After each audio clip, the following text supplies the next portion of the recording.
What's up, you guys? It's FCdf. Today's Patch Notes Day. If you're watching this the day I'm recording it, it's October 13th, and Armor King comes out today. It's a minimal patch aside from that, so I want to go through the changes a little quickly, and then talk about the state of the Tekken community. Where are the pros at regarding the lack of balance updates? What is the general climate at? And if this is a good time to get into Tekken 8, and then talk about like why we think this is happening. It's safe to say that people are still pretty unhappy about the state of Tekken. I think the game has redeeming qualities. I think there's a lot of concerns for professional play and for people who are really serious about the game. But we'll talk about all that after we get through the patch notes. While I'm yapping about all that, I'm going to put up the recent Evo France gameplay. This is a video from my channel. Check it out. I'll link it all below if you want to watch some cool gameplay from Season 2, which I know is not the most common thing, but the way that a lot of pros are navigating these really difficult changes and these really intense challenges to their legacy skill, I personally find interesting. It's interesting how they're solving these problems and adapting. All right.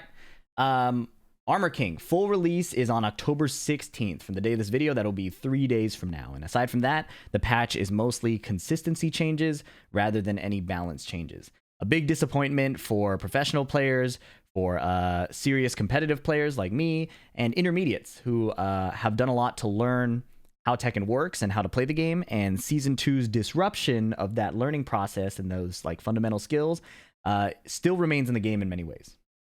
All right, so let's talk about some of the small changes now. Anna has had her back 3 parry now made fully throw vulnerable, right? There were a couple frames where she could still break throws. And by the way, if you don't care about this, you just want to hear about the philosophies and stuff later, you can jump to the timestamp below. Anyways, Asuka and June's reversals had some collision detection issues. Those are fixed now, so if they throw out the parry, they won't get like randomly pushed back, I assume. King and Lee, this is a good change if you're a legacy King or Lee player. They've restored some of the old inputs. So crouch dash and Jaguar step chain throws, you can now use the old button inputs before Season 2. And Lee's blazing kick now has its old input in addition to the new input. And the reason that is because they said there's no conflicting inputs. So you might as well be able to do it both ways instead of only the new ways. And I'm a fan of this. In general, I would be a bigger fan if more legacy inputs continue to exist. I just know this isn't possible for everybody. Like Steve's Sonic Fang is now the Rage Art input for everybody, so you can't really change it for everyone. But in general, I think it's cool to be able to go back to old Tekkens and still do similar things without having to fully rewire your muscle memory.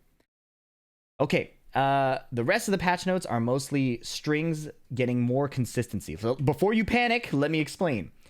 If the first hit connects, they have increased consistency of the second hit also connecting, right? So no more like I did a string, the first hit connected, and the second hit whiffed.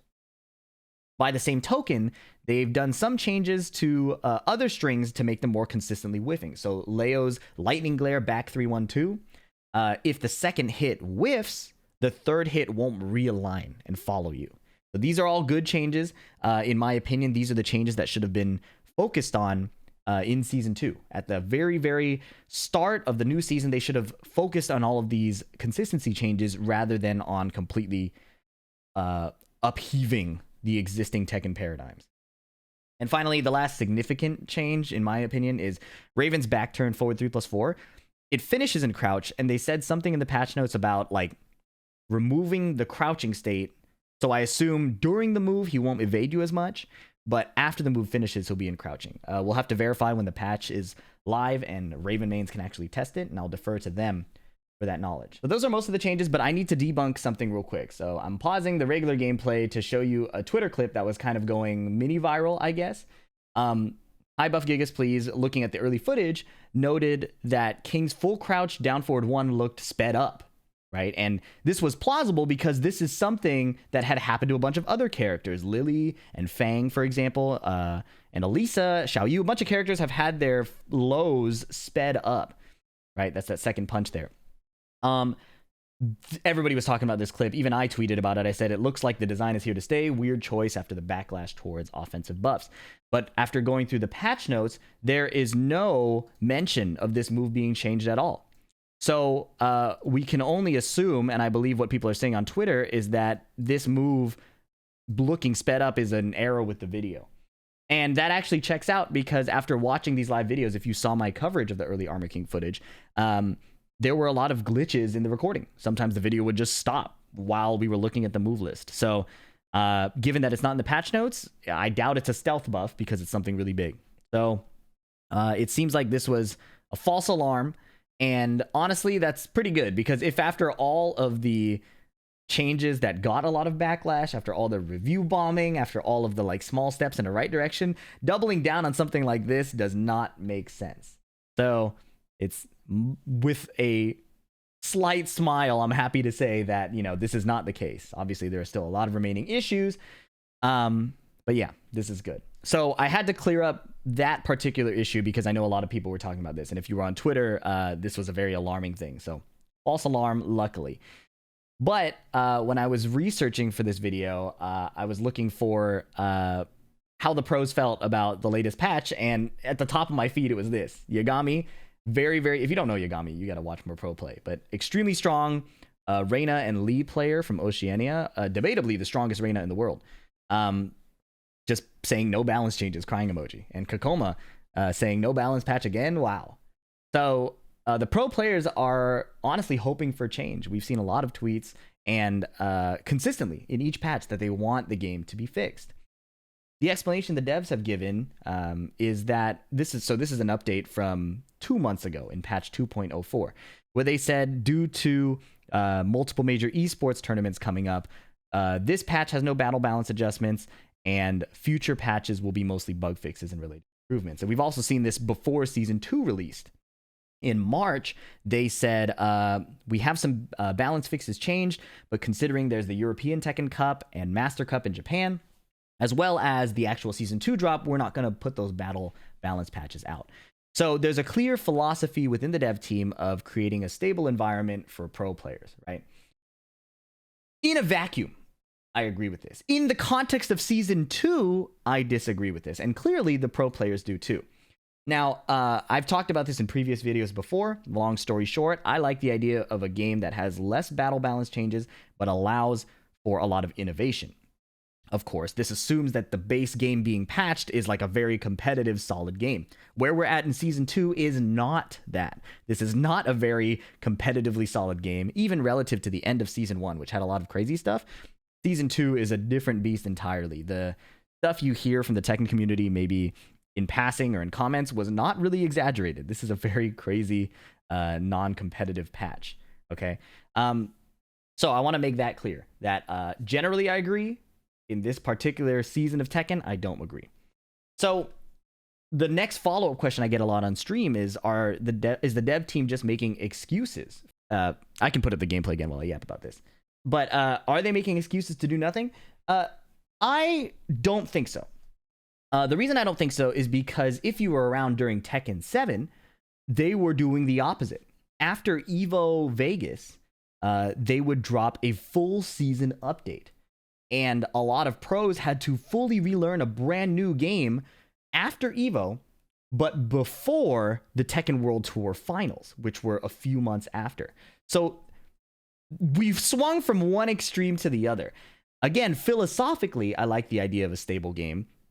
But we're in a position now where they really do not want to touch the game at all before the finals. The version that's competed on when you qualify for the finals should ideally be the same version of the game you play on at the finals. Again, their philosophy. So they've shown they're capable of balancing it before. Again, that's what Tekken 7 did, and they've gone to the other way.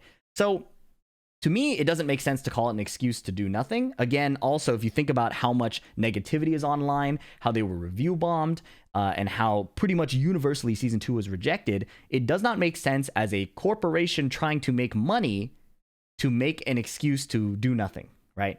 And if you've ever talked to anybody who works on developing games, like the coders, the art designers, the graphics people, all of that, like the people on the ground doing the work, they're not the type of people to be lazy. You don't go into game development to be lazy about development.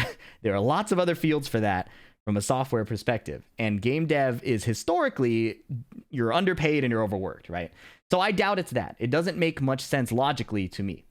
So next topic, why does it seem like AK and Miyasu are repeating the same mistakes of Season 2? If you've watched their trailers and their gameplay, they have a lot of very problematic looking moves, mechanics, and just the way that they play feels like the Tekken team hasn't learned from the mistakes of season 2.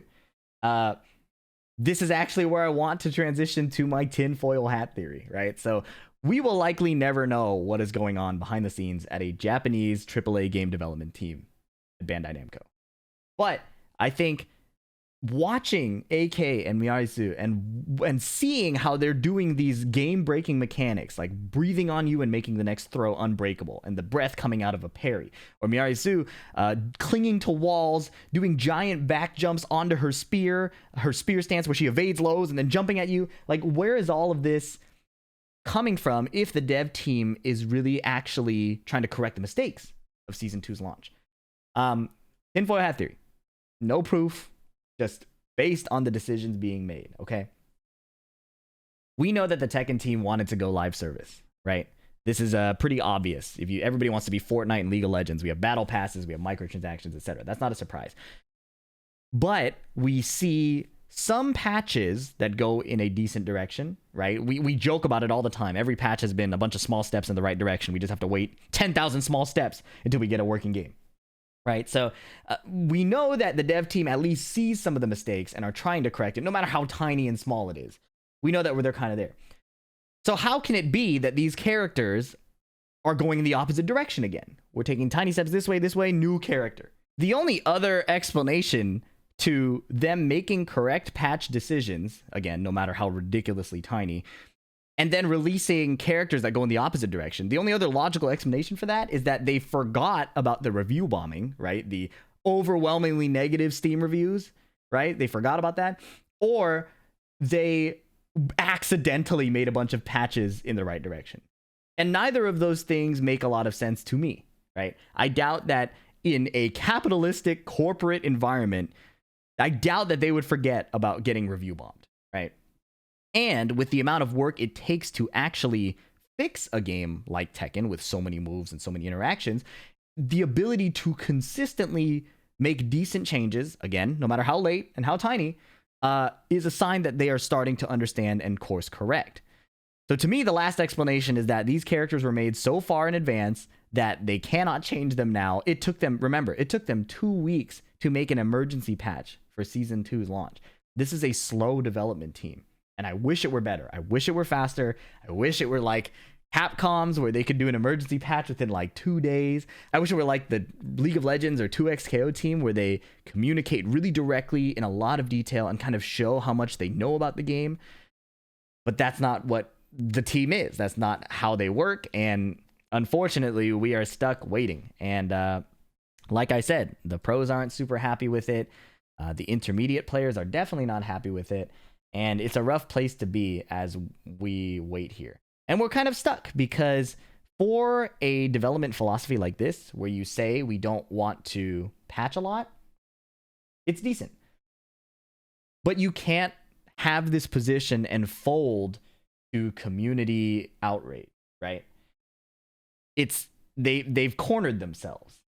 And it sucks because had Season 2 gone well, I think this would have been the philosophy to take. This would have been the stance to take on patching the game. Keep it slow, keep it consistent, have a really competitive Tekken World Tour, and then adjust from there.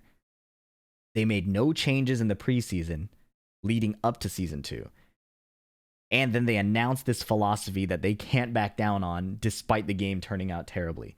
It's a ugly place to be, especially if their idea is we need to reestablish trust. We need to say that our word means what it does. Do they go back on this and show that they aren't in alignment with what they're communicating again? It's a mess. And truthfully, I don't know any way out of it except to simply patch the game and put it in a better direction. Faster than is going currently.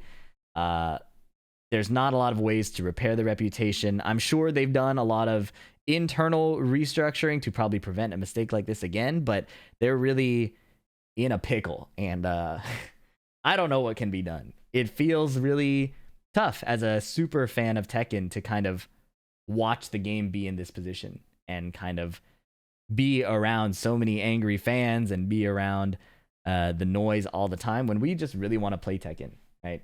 For how bad Tekken 8 is right now in terms of a super competitive experience, it has the best netcode we've ever had. It has the best practice tool options we've ever had. It has a lot of drills they've added for newer players with throw breaking and punishment. It offers like special style and like visual appeal for total casuals. I want to remind you guys that like for how annoying a lot of the particle effects and things like that are, the Sajam Slam for Tekken 8 when it first came out did so much for welcoming players. People on a base level, I think, can enjoy watching and trying out the Tekken engine. So I hope that going forward they rediscover or re-lock in on what makes Tekken so great, because there is something there. And I think that the fact that people of many skill levels are wholeheartedly, rejecting this newer idea of Tekken. And to be clear, it's not a monolith. There are people who are still fans of Season 2. There are people who are willing to adjust regardless. That backflip was sick. There are people who are willing to adjust regardless, and the pro players are going to adapt. But I think we all hope that the Tekken community and would generally just be a more positive place. So it's a tough place to be right now. I hope it gets better. We're likely stuck with these patches until the finals finish. And I would hope that after the finals finish, they don't wait for Season 3. I would hope that they just drop a ton of really, really good patches that are really focused on kind of restoring where we were before Season 2 and moving the game in a more satisfying direction for the most competitive players. That's my Yap session. I hope it was entertaining. I hope it was informative. And if you're someone who has kind of been on the sidelines, I don't think Pro Tekken is going anywhere. If you're someone who's been contemplating getting into Tekken, I honestly don't think it would be a bad idea. I think a lot of the changes are mainly focused on the intermediate and the pro level. So a lot of those players are the ones that will be hit the most. And I think that's a shame because that's the most loyal fan base. Hopefully they fix it. I would love to come back to Tekken more regularly. That's all I have for you today. Like and subscribe if you enjoyed it. Leave a comment too. That helps me out a ton. Catch you in the next one. Peace.